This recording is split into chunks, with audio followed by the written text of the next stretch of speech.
Brian Clausen, and you have tuned in to another episode of 3-Minute Meals straight from the parsonage. 3-minute meals, that's right. That means we will make a delicious meal from start to finish in about 3 minutes. Well, this coming weekend, it's my wife Laurie's birthday. Every year, what do we have?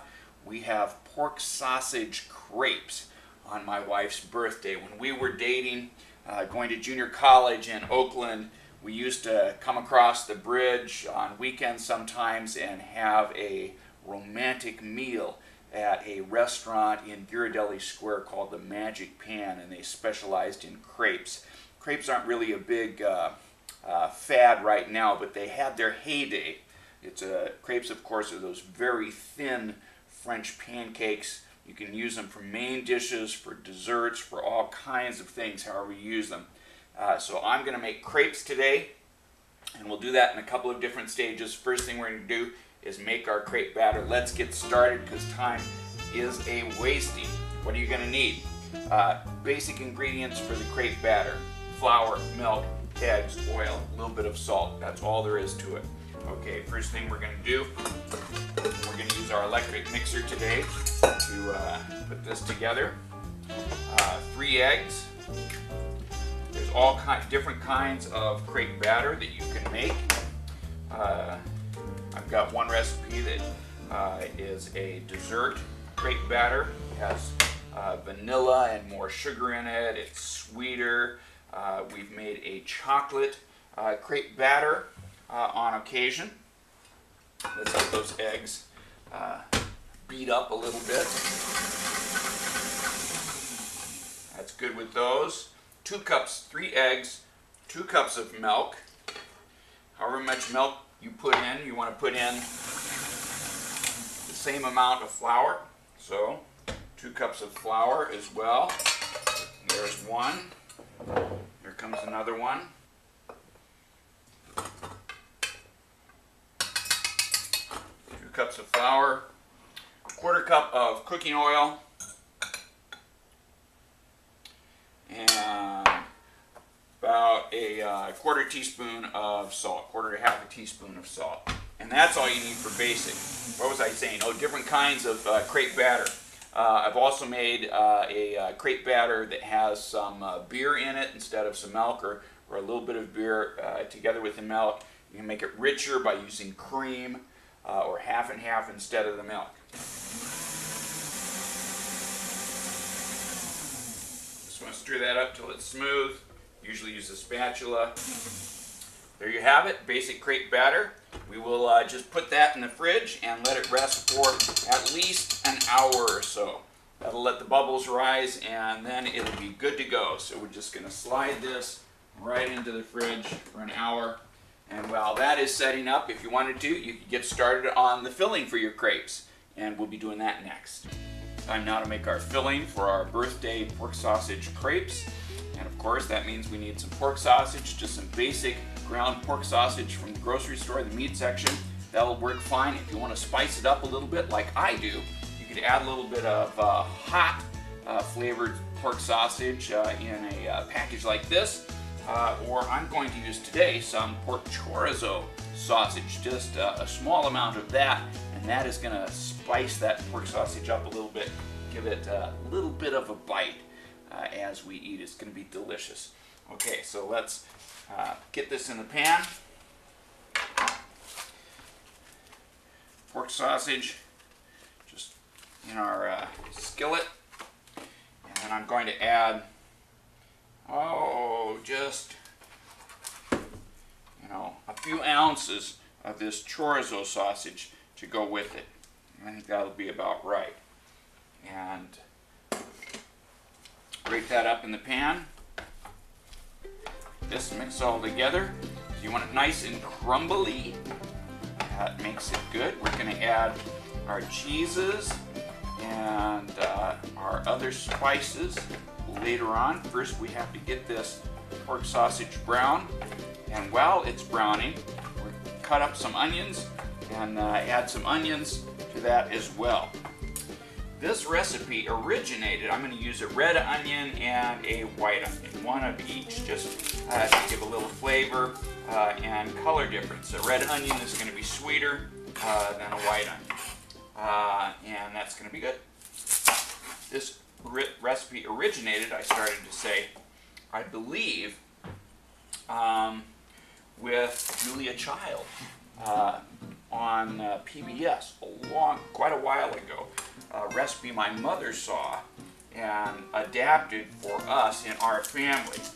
And she adapted it and adopted it for the style of eating that our family did when she had 7 kids growing up in the house. Some of us slightly picky eaters, so we wouldn't be interested in a lot of highfalutin French cooking.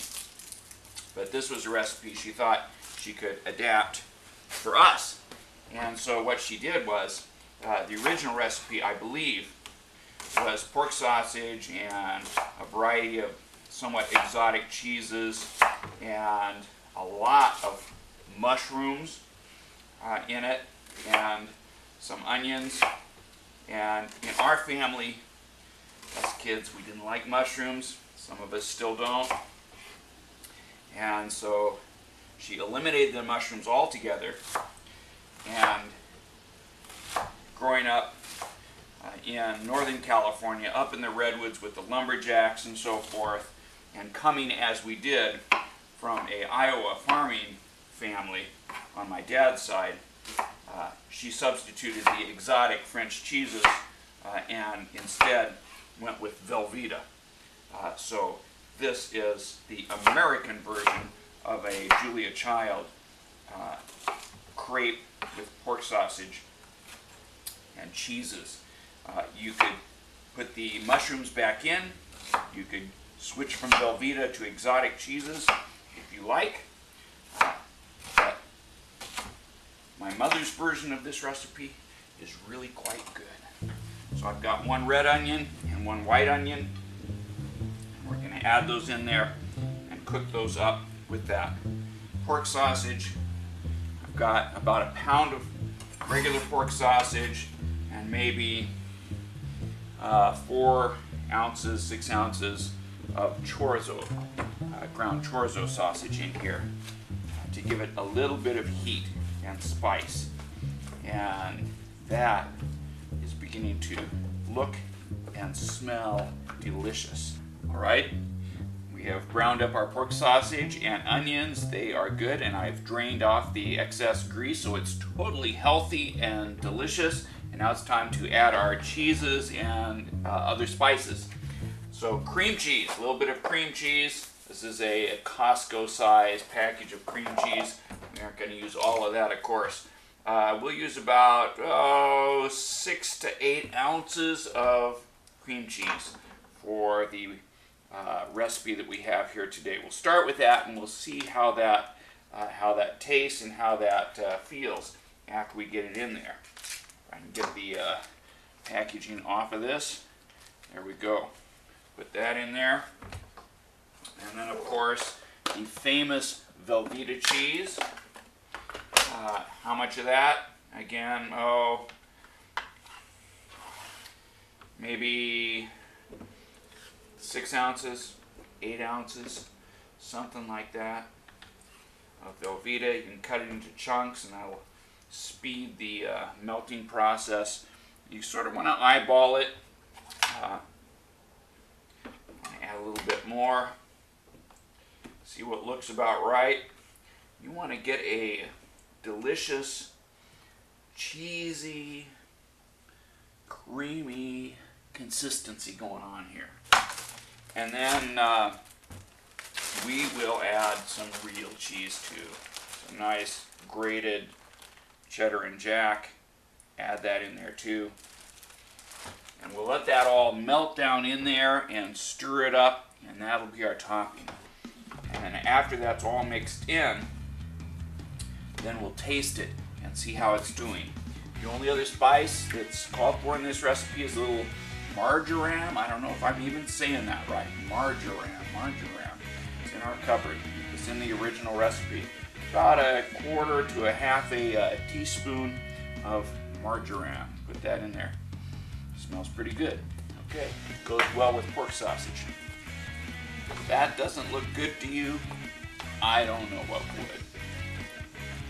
Looking good, all blended together. Let's give it the little taste test. See how we're doing for spices and cheesiness and heat. Okay.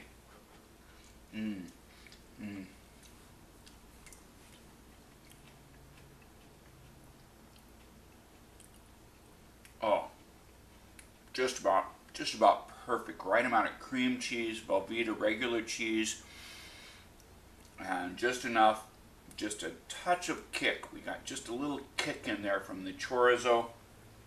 Makes it delicious. Okay, we are ready to turn that off and set this aside and make our crepes out of our crepe batter, and then we will construct this and put it all together. Let's get ready to make those crepes, and I'll show you how we're going to do that. Time to make our crepes. Thin French style pancakes, very thin. But here's what we use. A little crepe maker. And you may have to, I don't know if this is in the stores anymore, you may have to make the rounds of the garage sales, but you can pick these up for 50 cents down at the Goodwill or Salvation Army or at your local garage sale, a crepe maker of some kind. This is an electric one, plugs into the wall, light comes on, tells you it's ready to go. Non-stick surface. You can also get the kind, which we used to have, that fit on top of one of your burners on your stove, so they're not powered like this electric one is. Just fits on top of your burner. And what this is an upside down crepe pan, so you dip the pan into the batter and make the crepe that way, and that way you're sure of a consistently thin French pancake. Let's get our batter out of the fridge where it has been resting now for a couple of hours. And get a spatula, and it is just about the right consistency. And what I use is a pie plate to put my batter in. That's just about right. If I were making this in a conventional pan on the stove, I'd want it a little thinner. But an upside down pan like this is just going to be just right. I use a little bit of Crisco, something like that, shortening or oil, and a paper towel just to wipe the top of my, I know it's non-stick, but it doesn't hurt to do that to make sure it's not going to stick too much.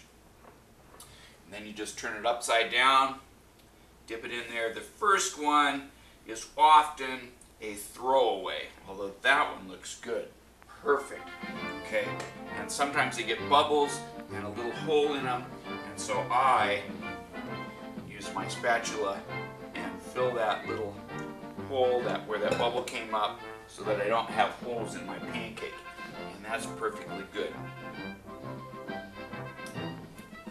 This when the light goes off, and that means it's usually ready, where you just check for a little brown right around the edges and loosen it up with a spatula, flip it upside down on the surface you're going to save them on, and there is a perfect crepe. And I use a little bit of wax paper, and that's going to keep them fresh and a little bit moist. So just fold that over in half as you make them and stack them up. I am just going to make a bunch of these up, and when we come back we'll put our pork sausage crepes together, and then we will be ready for a delicious birthday supper. We've made our fillings, we've made our crepes. It is time now to construct our finalized pork sausage crepes. Let's just set these completed crepes right over here, and we'll work on this surface right here. I've got two pans. This will be the one for the birthday probably, and then the extra one, I made enough filling for 2 pans. That'll go in the freezer when Sarah's home from college for Thanksgiving break or Christmas, or when Sam and Jesse are also home over Christmas time. we'll pull that out and we will have the traditional Clausen pork sausage crepes. Let's put these babies together. Just take a crepe.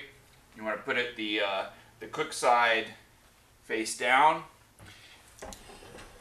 and use a spatula. I've got a wooden spatula here, and just line up a reasonable amount across your crepe and roll that baby up and place it into a lightly greased baking dish. That's all there is to it. Just take your cooked crepe, brown side down, get a few tablespoons full of the filling and spread it out and then roll it up. Beautiful. There they are. How does that look? Delicious. Man, these guys, the thing about these pork sausage crepes, they also serve as a kind of a health checkup, because if you happen to have trouble with your arteries before you eat these, you're definitely going to have a heart attack after you eat them. So if you can have these on your birthday and not have any kind of a heart trouble that day or that night, then you know your arteries are plenty clear, because these crepes are filled with cream cheese, Velveeta cheese, jack cheese, cheddar cheese, pork sausage, and chorizo sausage. Delicious. And how are we going to top them? We are going to top them with sour cream and butter. How you do that? I'm not going to show you because we're not having these exactly today, but if we're going to have them today, you take a half a stick of butter, real butter, melt it in the microwave or over the stovetop, and then add about 2 cups of sour cream to that melted butter. Mix it all up, and then you're ready for your topping. Take this, cover it with tin foil, slide it in the oven, warm it up for about 40 minutes or so, 35 or 40 minutes. The last 5 minutes, take the foil off and pour the sour cream and melted butter all over the top. Put it back in the oven, last 5 minutes, warm it up, and you have got really a fabulous, it may not be exactly the way Julia Child first intended it, but this is the Clausen version of Julia Child's, the French chef's pork sausage crepes. It's an American-French collaboration that's delicious. Thank you so much for tuning in to our special birthday podcast of pork sausage crepes. If you have the adventurous mind to try these, I know you're going to love them. Delicious. Thanks for coming. See you next time. Straight from the parsonage, I'm Brian Clausen with 3 Minute Meals. Bye-bye.